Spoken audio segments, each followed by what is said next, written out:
قیاس سے جو انسان کے ساتھ شریک ہے جسم نرمی میں جو جنس بعید ہے تو حساس کو فصل بعید کہیں گے. وہ قسمان فصل کی دو قسم ہیں، ایک قریب ایک بعید. قریب وہ فصل ہے جو ممیز نوع کا ہو مشارکات جنس قریب سے، اور بعید وہ ہے جو ممیز و نوع کو مشارکات جنس بعید سے. اول جیسے ناطق انسان کے لیے اور ثانی جیسے حساس. اب سنو بھائی، یہ انسان نوع ہے، یہ حیوان جنس ہے، یہ درمیان میں فصل ہے. فصل کا تعلق نوع کے ساتھ بھی ہے کیونکہ یہ فصل نوع کو تمیز دیتا ہے، اس اعتبار سے اس کا نام مقوم ہے. اور اس کا تعلق جنس سے بھی ہے کیونکہ یہ جنس سے نوع کو تمیز دیتا ہے، اس اعتبار سے اس کا نام مقسم ہے. تو فصل بنسبت نوع کے مقوم ہے اور بنسبت فصل جنس بنسبت نوع کی مقوم ہے. مقوم کا معنی وجود دینے والا اور وجود دینے والی کا معنی جز، اور فصل جز ہے کس کا؟ نوع کا. اور مقسم کا معنی تقسیم کرنے والا، اور یہ ناطق حیوان میں تقسیم کرتا ہے. ایک حیوان ناطق جو یہ ہے، ایک حیوان غیر ناطق جو فرس اور حمار ہے. فصل کا تعلق ہے نوع کے ساتھ، اس اعتبار سے اس کا نام مقوم ہے. مقوم کا معنی جز اور فصل بھی داخل ہے فی قوام حقیقت نوع میں.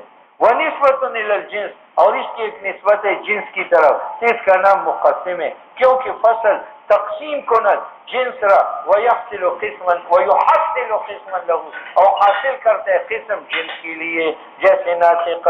تو یہ مقوم انسان کا بنا کیونکہ انسان حیوان ناطق ہے، اور مقسم حیوان کا بنا کیونکہ ناطق حصل للحیوان قسمین، اس نے حاصل کی حیوان کے لیے دو قسم، ایک حیوان ناطق اور دوسرا حیوان بس. عملی سے انسان نوع سافل ہے اور حیوان بنسبت اس کی نوع عالی ہے. اب جو فصل مقوم عالی کا ہو وہ مقوم سافل کا ہے. جیسے حساس مقوم حیوان کا ہے، حیوان کا معنی جسم نام حساس، تو حساسن اس کا جسم ہے. تو جب یہ مقوم عالی کا تو مقوم کیوں مقوم عالی کا جو حساس ہے یہ جز ہے عالی سے حیوان سے، اور عالی جز ہے سافل سے، اور جز الجز جز. تو جب حساس جز حیوان کا ہوا اور حیوان جز انسان کا ہوا تو حساس جز انسان کا ہوا اور جز شے مقوم ہوتا ہے. لہذا جو حساس مقوم عالی کا تھا وہ مقوم سافل کا ہے. ہر مقوم للعالی مقوم للسافل ہے. جیسے قابل للابعاد یہ مقوم ہے جسم کا تو مقوم ہے جسم نامی کا، تو مقوم ہے حیوان کا، مقوم انسان کا، یہ تمام سافل ہے کیونکہ قابل للابعاد جز ہے جسم کا اور جسم جز ہے جسم نامی کا. تو قابل للابعاد جز ہے جسم نامی کا اور قابل للابعاد جز ہے جسم کا اور جسم جز ہے جسم نامی کا اور جسم نامی جز ہے حیوان کا اور حیوان جز ہے انسان کا. تو قابل للابعاد جز ہوا جسم نامی، حیوان انسان. وکل نامی یا نامی تو فإنه کما، جس طرح یہ مقوم ہے جسم نامی کا تو مقوم حیوان اور مقوم انسان کا بھی ہے. یا جیسے حساس اور متحرک بالارادہ یہ مقومان ہے حیوان کا تو مقومان ہے انسان کا. اب الٹ نہیں ہے، ہر مقوم للسافل مقوم للعالی نہیں ہے. جیسے ناطق یہ مقوم ہے سافل کا جو انسان ہے لیکن مقوم حیوان کا نہیں ہے، حیوان کے لیے تو یہ مقسم ہے. اور کیوں؟ ناطق جز انسان کا اور انسان جز حیوان کا نہیں ہے، تو ناطق جز حیوان کا نہیں ہے. جب جز نہیں ہے تو مقوم نہیں ہے. اور نہیں ہے ہر مقوم سافل کا مقوم للعالی کیونکہ ناطق مقوم انسان سافل کا ہے اور مقوم حیوان عالی کا نہیں ہے. مقسم عاکس ہے، ہر مقسم للسافل مقسم للعالی ہے. جیسے ناطق مقسم حیوان کا، ناطق غیر ناطق، تو مقسم عالی حیوان کا وہ کون ہے؟ جسم نامی، جسم مطلق اور جوہر کا. ہر مقسم للسافل مقسم للعالی ہے. ناطق جس طرح مقسم حیوان سافل کا ہے ناطق و غیر ناطق کو، تو مقسم جسم مطلق کا ہے الہما. اور وجہ یہ کہ مقسم للسافل قسم ہے سافل کا اور سافل قسم ہے عالی کا، اور وہ قسم القسم قسم.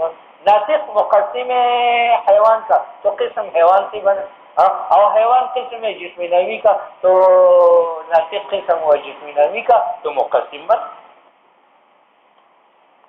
ہر مقسم عالی کا مقسم للشافل مثلا حساس ہے، یہ مقسم ہے جسم نمی کا، ایک جسم نمی حساس ہے وہ حیوان ہے، ایک غیر حساس ہے وہ شجر ہے، لیکن مقسم حیوان کا نہیں ہے کہ ایک حیوان حساس ہے اور دوسرا حیوان حساس یقسم الجسم النمی، جسم نمی حساس کو اور جسم نمی غیر حساس کو، اور مقسم حیوان کا نہیں ہے لہما حساس غیر حساس کو، کیونکہ ہر حیوان حساس ہے اور موجود حیوان غیر حساس۔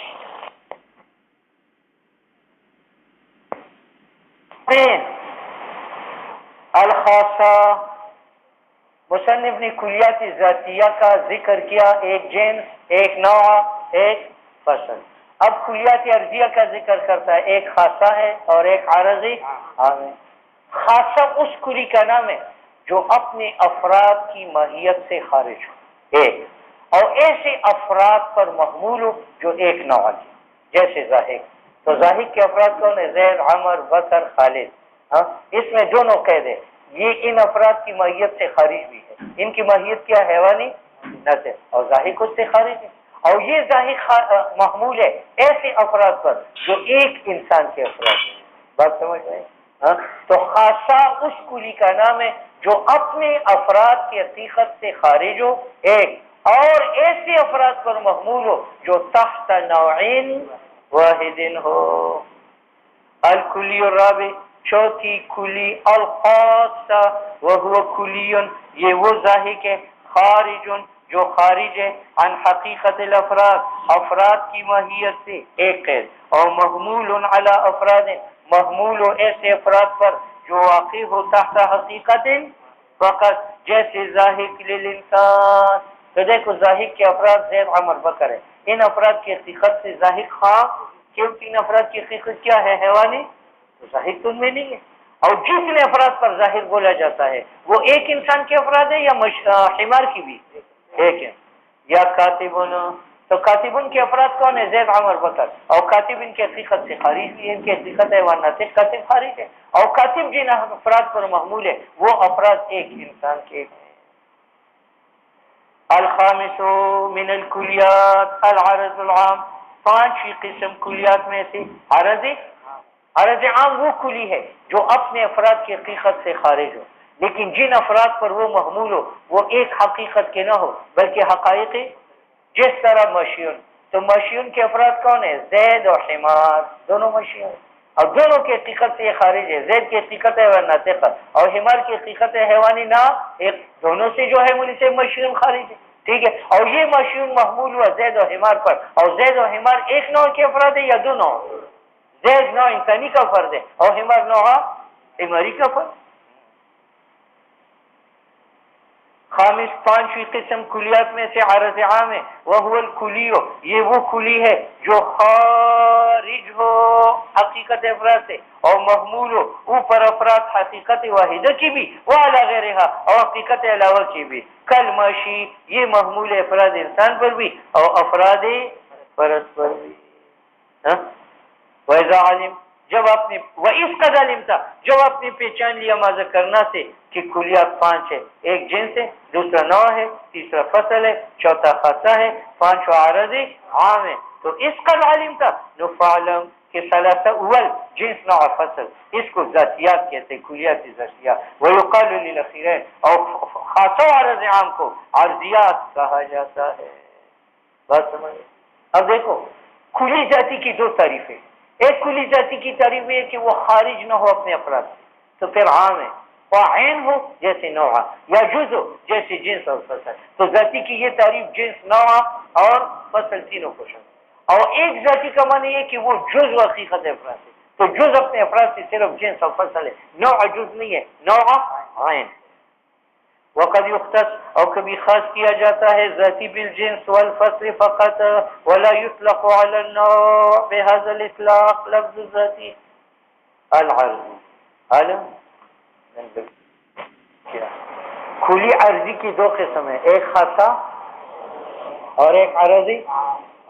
خاصہ تو جانتے ہیں کہ افراد کی حقیقت سے خارج ہو، اور مختص ہو ایسے افراد کے ساتھ تحت نوعین ہو، جیسے ظاہر کا، تو ظاہر خارج بھی ہے اپنے افراد کی حقیقت سے، اور مختص ہے نوع واحد کے افراد کے ساتھ، اب یہ خاصہ کی دو قسم ہے، ایک خاصہ لازمہ ہے اور ایک خاصہ مفارقہ ہے۔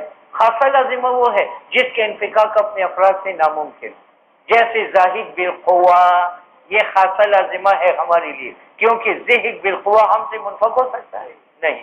اور ایک خاصہ مفارقہ ہے، خاصہ مفارقہ وہ ہے جس کے انفکاک ہم سے ہو سکتا ہے، جس طرح زاہد بالفعل، تو زاہد بالفعل ہم سب سے منفک ہے، ٹھیک ہے۔ تو خاصہ کی کتنی قسم ہو گئی؟ خاصہ لازمہ اور خاصہ، اور عرض عام کی بھی دو قسم ہے۔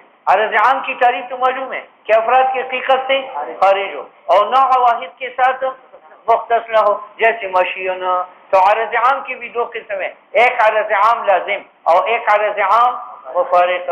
عرض عام لازم جیسی مشی بالقوہ، تو مشی بالقوہ کے ہم اور حمار افراد ہیں اور ہم سے مشی بالقوہ منفک ہے نہیں۔ اور عرض عام مفارق جیسے مشیون بالفعل، تو مشیون بالفعل عرض عام ہے اور منفک ہے یا نہیں ہے؟ اس وقت ہم سے مشی بالفعل منفک ہے۔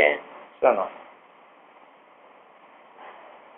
العرضی، کھلی عرضی یعنی خاصہ و عرض عام، ینقسم ہر ایک منقسم ہے، لازم اور لازم ما یمتن انفکاک گونش ہے، کس کے انفکاک اپنے افراد سے ممتنع ہو، ٹھیک ہے۔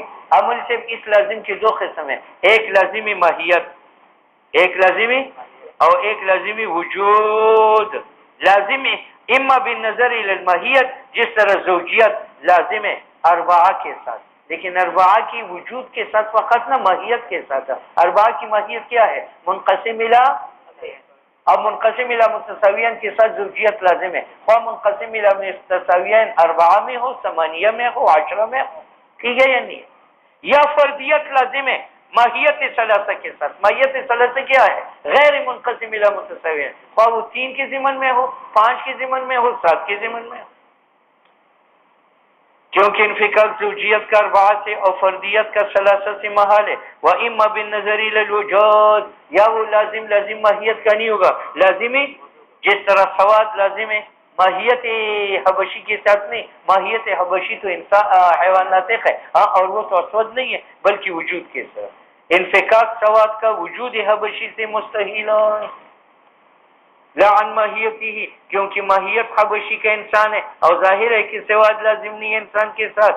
عرض مفارق، عرض ما وہ ہے کہ ممتنع نہ ہو اس کا انفکاک ملزوم سے، جیسے کتابت بالفعل انسان، یہ خاصہ مفارقہ ہے، یا مشی بالفعل، یہ عرض عام مفارق ہے، ٹھیک ہے۔ العرض اللازم، العرض امر سے عارض کی دو قسم ہے، ایک بین ایک غیر بین، اور بین کی دو قسم ہے، بین بمانا عام، بین بمانا خاص۔ غیر بین کی دو قسم ہے، غیر بین بمانا عام، غیر بین بمانا خاص۔ تو لازم کی کتنے اقسام ہو گئے؟ بین بمانا خاص، بین بمانا عام، غیر بین بمانا خاص، غیر بین بمانا عام، کتنے ہو گئے؟ 4۔ لازم کی دو قسم ہے، ایک ما وہ ہے یلزم تصورہ کہ لازم کا تصور ثابت ہو جائے، من تصور ملزوم کل بصر للعمی، بصر لازم ہے عامی کے ساتھ، کیوں؟ بصر کا تصور ثابت ہوتا ہے عامی کے تصور سے۔ عامی کا تصور عامی کی تعریف ہے، اور عامی کی تعریف کیا ہے؟ عدم البصر، تو دیکھو یہاں مفہوم میں بصر لازم ہو۔ اور ثانی، اور دوسرا ما وہ ہے یلزم من التصور ملزوم واللازم الجزم باللزوم، آپ ملزوم کا بھی تصور کریں گے، اس سے لازم کا تصور نہیں آئے گا، یعنی ملزوم کی تعریف کریں گے پھر لازم کی تعریف کریں گے، دونوں کی تعریف معلوم ہونے سے یقین آئے گا کہ یہ دونوں ایک چیز ہے۔ جس طرح اربعہ ملزوم ہے، زوجیت لازم ہے، اب اربعہ کی تعریف کرو منقسم الی متساویین، زوجیت کی تعریف کرو منقسم الی، اور تعریف سے معلوم ہوا کہ یہ دونوں لازم ہے۔ کالزوجیت الی الاربعہ، فإن من تصور، جو تعریف اربعہ کا کرے وہ تصور مفہوم زوجیت اور تعریف کرے مفہوم زوجیت کا، یجزم و یقین کرے گا بداہتاً کہ اربعہ زوج ہے اور منقسم ہے بمتساویین۔ العرض، عرض مفارق کی دو قسم ہے، ایک وہ ہے کہ اس کا انفکاک ممکن تو ہو مگر منفک بالفعل نہ ہو، جیسے حرکات عارض مفارق ہے آسمان کے لیے، یعنی انفکاک ممکن ہے لیکن آج تک حرکت فلک سے منفک نہیں، ایک قسم۔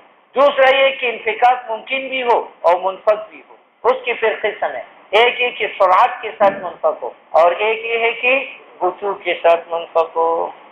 عارض مفارق یعنی ما وہ یمکن انفکاک ہو، جس کے انفکاک ممکن و معروف تھے، ایزن قسمان ہے، اس کی دو قسم ہے، ایک یہ ہے کہ یدوم عروضہ، عوضہ غلط ہے، یدوم عروض للملزوم، کہ انفکاک ممکن تو ہے لیکن منفک نہ ہو بلکہ دائم اس کا عروض للملزوم، کل حرکات، تو حرکت کے انفکاک فلک سے ہو سکتا ہے لیکن بالفعل منفک نہیں ہے، دائم العروض ہے فلک کو، والثانی ما یزول عنہ، اور دوسرا وہ ہے کہ زائل کی پھر دو قسم ہے، ان میں آپ سرعت کا حمرت الحجل، کسی کی ہوا نکل گئی وہ لال سرخ ہوا، وصفرت الوجل، کوئی ڈرا ہوا ہے تو وہ پیلا ہوا، تو یہ پیلا پن اور حمرت یہ اس کا انفکاک بھی ممکن ہے اور منفک بھی ہے اور بہت جلدی منفک ہے، اور کبھی بطوع کے ساتھ کشیب و شباب، شباب آپ کے لیے عرض ہے اور قابل انفکاک ہے اور منفک بھی ہے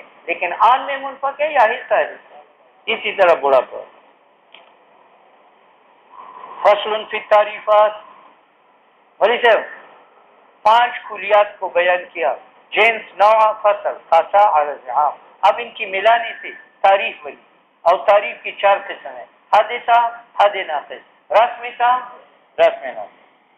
معرف الشیء، مثلا حیوان ناطق معرف ہے شیء انسان کا، تو ما یہ وہ مفہوم ہے یحمل کہ محمول علیہ انسان پر، لحفاظت تصوری، تاکہ لوگوں کو بتائے انسان کی حقیقت، میں نے کہا انسان و حیوان ناطقن، تو یہ حیوان ناطقن معرف ہے انسان کا، اور ما یحمل علیہ اور محمول انسان پر، لحفاظت تصوری، تاکہ حیوان ناطق انسان کی حقیقت بتلا دے، اور یہ 4 قسم پر ہے، حد تام، حد ناقص، رسم تام، رسم ناقص۔ تعریف اگر جن سے قریب فصل قریب سے ہو اس کو کہتے ہیں، جیسے انسان کی تعریف حیوان اور ناطق سے، اس کو حد کہتے ہیں، حد کا معنی منع، اور یہ بھی اغیار کو منع کرتے ہیں دخول سے انسان میں، اور تام کہتے ہیں اس لیے کہ اس میں تمام ذاتیات انسان موجود ہیں، جیسی تعریف انسان بالحیوان الناطق، وہ ان کا نوگر تعریف جن سے بعید اور فصل قریب کے ساتھی، اور بھی وحدہ یا فقط فصل قریب سے تھی، اس کا نام حد ناقص، جیسے جسم ناطق، تو اس کو حد ناقص کہتے ہیں، حد کیوں؟ حد کا منع منع، اور جسم ناطق یہ بھی اغیار کو منع کرتا ہے دخول سے انسان میں، اور ناقص ہے کیونکہ تمام ذاتیات قریب اس میں نہیں ہیں، اور اگر جن سے قریب و خاصہ سے ہو حیوان ذاہق، اس کا نام ہے رسم تام، رسم کہتے ہیں اس کو، رسم کا معنی اثر، اور یہاں بھی تعریف اثر ہے، ذہق انسان کے اثر میں سے، اور تام ہے کیونکہ یہ حدیثان کے ساتھ شریک ہے جن سے قریب میں، اور اگر جن سے بعید و خاصہ کے ساتھ ہو جسم ذاہق، اچھا، یا خاصہ کے ساتھ وحدہ، اس کا نام رسم ناقص، رسم اس لیے رسم معنی اثر، اور یہاں بھی تعریف بالاثر ہے جو ذاہق ہے، اور ناقص اس لیے کہ اس میں جن سے قریب نہیں ہے۔ مثال حد ناقص کی الانسان جسم ناطق یا ناطق فقط، اور مثال رسم تام کی انسان کی تعریف حیوان ذاہق کی، اور مثال رسم ناقص کی تعریف انسان کی جسم ذاہق کے ساتھ یا ذاہق کے ساتھ، اور دخل نہیں ہے تعریفات میں عرض عام کا، یعنی تعریف عرض عام کے ساتھ جائز نہیں ہے، کیونکہ تعریف وہ ہے جو معرف کو امتیاز دے دے، اور عرض عام تمیز نہیں دیتا، اگر میں کہوں الانسان و ماشین، تو ماشین تو حمار بھی ہے، تو اس نے انسان کو حمار سے ممتاز نہیں کیا، لأنه لا يفيد التمیز۔ تعریف کبھی کبھی حقیقی ہوتی ہے، وہ 4 قسم ہے، اور کبھی کبھی لفظی، لفظی وہ ہے جس سے مقصود تفسیر و مفہوم لفظ کا، السادانۃ ناباتان، تو سادانہ ہمیں پتہ نہیں تھا کہ یہ بے نظیر کی ماں کا نام ہے یا بیٹی کا نام ہے، تو نبتن نے بتایا کہ نہیں اس کی ماں ہے نہ بیٹی ہے بلکہ بوٹھا، ٹھیک ہے، یا الغزن پر اسدن، یہاں پر تام ہو گئی بات تصورات کی، اب تصدیقات۔ قضایا، قضیہ کی 2 تعریف ہے، قضیہ کی ایک قضیہ کا معنی ہے قول یحتمل الصدق والکذب، یہ وہ قول ہے جس میں امکان سچائی کا بھی ہو اور کذب کا بھی ہو. زید قائم، اگر یہ مطابق ہے واقعے کے ساتھ تو صادق ہے، مطابق نہیں ہے. اور بعض نے کہا کہ صدق و کذب قول کی صفات نہیں ہے، یہ قائل کی صفات ہے. لہذا قضیہ کی تعریف ہے قول یقال لقائلہ انہ صادق او کاذب، کہ اس کے قائل کو متصف کیا جا سکے کس کے ساتھ؟ صدق اور کذب کے ساتھ. قضیہ قول ہے جس میں احتمال صدق و کذب کا ہو، اور وکیل کہا گیا ہے کہ قضیہ قول ہے یقال لقائلہ انہ صادق فیہ او کاذب. عمل سے قضیہ کے دو قسم ہیں. اگر اس میں ایجاب و سلب نافذ تھا اس کو حملیہ کہیں گے، اگر اس میں ایجاب و سلب موقوف تھا اس کو شرط. زید قائم، زید لا سے بقائم، اول میں ایجاب نافذ ہے، دوسرے میں سلب نافذ ہے بالفعل ہے، یہ حملیہ ہے. اور ان کانت الشمس طالعۃ فالنہار موجود، تو النہار موجود میں ایجاب ہے لیکن نافذ ہے یا موقوف ہے طلوع شمس پر. تو جہاں ایجاب اور سلب نافذ ہو اس کو حملیہ کہیں گے، اور جہاں ایجاب اور سلب موقوف ہو اس کو شرطیہ کہیں. وہی قسمان، اور قضیہ کی دو قسمیں، حملیت و شرطیت. اما الحملیہ فہی ہوا ما، یہ وہ ہے حکم فیہا جس میں حکم ہوا ہے ثبوت شے کا لشیء یا سلب شے کا شے سے. زید قائم، یہ مجیبہ کی مثال ہے. زید لیس بقائم، یہ سالبہ کی. شرطیہ ما وہ ہے لا یکون فی ذلک الحکم جس میں ایجاب و سلب نافذ نہ ہو. وقیل، یہ شرطیہ کی دوسری تعریف ہے. شرطیہ اس کو کہتے ہیں جس کی تقسیم قضیتین کی طرف ہو. ان کانت الشمس طالعۃ ایک، فالنہار موجود دو. اب ان سے یہ ان حذف کرو اور فا حذف کرو تو الشمس طالعۃ ایک قضیہ ہے اور النہار موجود. اچھا. وقیل شرطیہ وہ قضیہ ہے ینحل الی قضیتین. ان کانت الشمس طالعۃ یہ مقدم، فالنہار موجود یہ تالی. مقدم اپنی تالی سے مل کر قضیہ شرطیہ متصلہ، لیکن اس کی تقسیم کرو تو ان حذف کرو اور فالنہار سے فا حذف کرو تو الشمس طالعۃ جدا قضیہ ہے اور النہار موجود جدا قضیہ ہے. طالبہ کی مثال لیس البتہ اذا کانت الشمس طالعۃ یہ مقدم، فاللیل موجود یہ تالی. مقدم اپنی تالی سے مل کر یہ شرطیہ متصلہ. یہ ضروری نہیں ہے کہ شمس طالع ہو تو لیل موجود، وہاں لیل موجود نہیں ہوتے بلکہ دن موجود ہوتا. فاذا حذف الادوات، جب حروف شرط حذف کیا جائے تو باقی رہے گا الشمس طالعۃ اور النہار موجود. اور یہ کیا ہے؟ دو جملے. تو شرطیہ وہ ہے جو منقسم الی قضیتین، اور حملیہ ما وہ ہے لا ينحل جس کی تقسیم قضیتین کی طرف نہ ہو بلکہ منقسم ہو الی مفردین. جس طرح زید ہوا قائم تو ہوا بھی سے نکالو تو زید جدا ہے اور قائم جدا ہے اور دونوں مفردین ہیں. فإنک اذا حذفت رابطہ، جب تم رابط کو حذف کرتے آنی ہوا تو باقی رہتے ہیں زید جدا اور قائم جدا اور یہ مفردان ہیں. واما، یا حملیہ وہ ہے جو منقسم و مفرد اور قضیہ کو، جس طرح زید ابوہ قائم، تو اس کی تحلیل کرو تو زید جدا ہوگا وہ مفرد ہے اور ابوہ قائم جدا ہوگا اور یہ جملہ ہے. فیضا حللتہ، جب آپ اس کی تقسیم کریں گے تو زید رہے گا اور یہ مفرد ہے اور ابوہ قائم رہے گا اور یہ قضیہ ہے. حملیہ کی دو قسم ہے، ایک موجبہ جس میں ثبوت محمول کا موضوع کے لیے ہو، اور ایک طالبہ جس میں سلب محمول کا موضوع سے. موجبہ یہ وہ ہے جس میں حکم و ثبوت محمول کا موضوع کے لیے، اور طالبہ یہ وہ ہے جس میں حکم و سلب محمول کا موضوع سے. موجبی کی مثال الانسان و حیوان، طالبی کی مثال الانسان و لیس بفرسنا. ٹھیک ہے. حملیہ تلتئم مرکب ہوتا ہے تین جزوں سے، ایک محکوم علیہ ہے اس کو موضوع کہتے ہیں، اور دوسرا محکوم بھی ہے اس کو محمول کہتے ہیں، اور تیسرا دال علی الرابط ہے اس کو را. تو زید ہوا قائم میں زید محکوم علیہ موضوع ہے اور قائم محکوم بھی محمول ہے، اور لفظ ہوا نسبت اور رابط ہے. اور کبھی رابط کو لفظ سے حذف کیا جاتا ہے دون المراد نیت سے تو زید قائم کہا جاتا ہے. اب ہوا لفظ میں تو نہیں ہے لیکن معنی میں ہے. بات سمجھ میں آئے؟ شرطیہ ایزن حملیہ کی طرح اجزا رکھتا ہے. جز اول کا نام مقدم ہے اور جز ثانی کا نام. پس اس قول میں انکانت الشمس طالعۃ یہ مقدم، کان النہار موجود یہ تالی. تو یہ کہ انکانت الشمس طالعۃ یہ مقدم ہے اور یہ قول کان النہار موجود یہ تالی ہے، اور رابط یہ الحکم یہ اتصال درمیان طلوع شمس اور وجود نہار. وقد یقسم، یہ تمام مسائل آپ ایساغوجی میں پڑھ چکے ہیں. مصنف کہتے ہیں کہ قضیہ کے اقسام باعتبار موضوع کی 4 ہے. جزیہ، شخصیہ، محصورہ، محملہ، تبعیہ، کتنے ہوگا؟ موضوع قضی کا یا جزی ہوگا یا کلی. اگر جزی تھا زید قیمون، اس کا نام شخصی تھا. اور اگر کلی تھا، کلی، تو یا حکم ماہیت پر ہوگا. کل انسان نوعان، تو اس کو کہتے ہیں تبعیہ. نوعان کا حکم ثابت ہے افراد انسان کے لیے یا ماہیت کے لیے؟ تو یہ تبعیہ. یا حکم افراد پر ہوگا، تو افراد کی مقدار یا معلوم ہوگی کل انسان حیوان، وہ محصورہ. یا معلوم نہیں ہوگی الانسان ابیض، تو وہ کیا ہے؟ محملہ.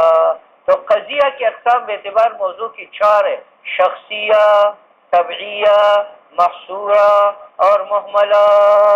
کیوں؟ موضوع قضیہ کا یا جزی کا یا کلی.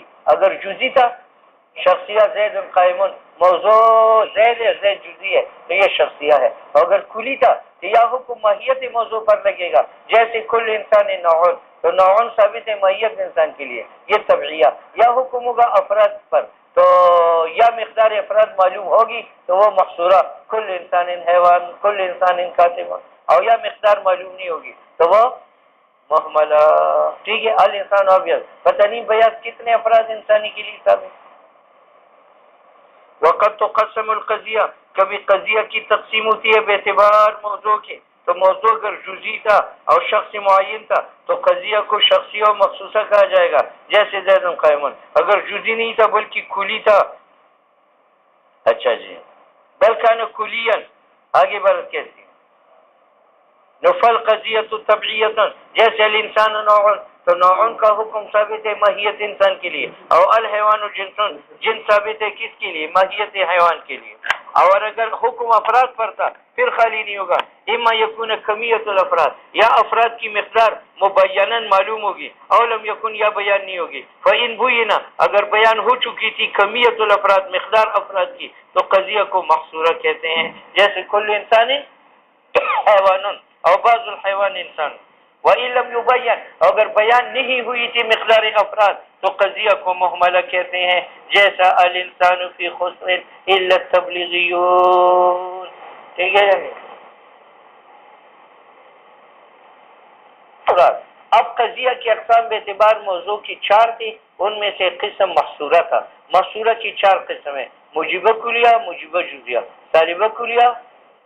محصورات 4 ہے: ایک موجبہ کلیہ کل انسان حیوان، دوسرا موجبہ جزیہ بعض الحیوان اسود، تیسرا سالبہ کلیہ لا شیء من الزنجیب ابیض حبشی، اور چوتھا سالبہ جزیہ بعض الانسان لیس بازواج. ٹھیک ہے. اب اسے جس حرف سے مقدار بیان ہوتی ہے افراد کی، وہ کلو ہے، بازو ہے، لام استغراق ہے. ٹھیک ہے. فصل الذی، وہ حرف یبین به، جس سے بیان کی جاتی ہے کمیت الافراد، مقدار افراد کی، کہ یہ کل ہے یا بعض ہے، اس کا نام سور ہے. اور یہ ماخوذ ہے سور البلد سے. جس طرح وہ دیوار شہر کے مکانات پر محیط ہے، اسی طرح یہ کلو افراد موضوع پر محیط ہے. سور مجیبہ کلیہ کی لام استغراق ہے، ان الانسان لفی خسر. اور سور مجیبی جزئی کے بازو ہے، بعض الحیوان انسان واحد ہے، واحد من الانسان ابیض ہے، بازو من الجسم جواد.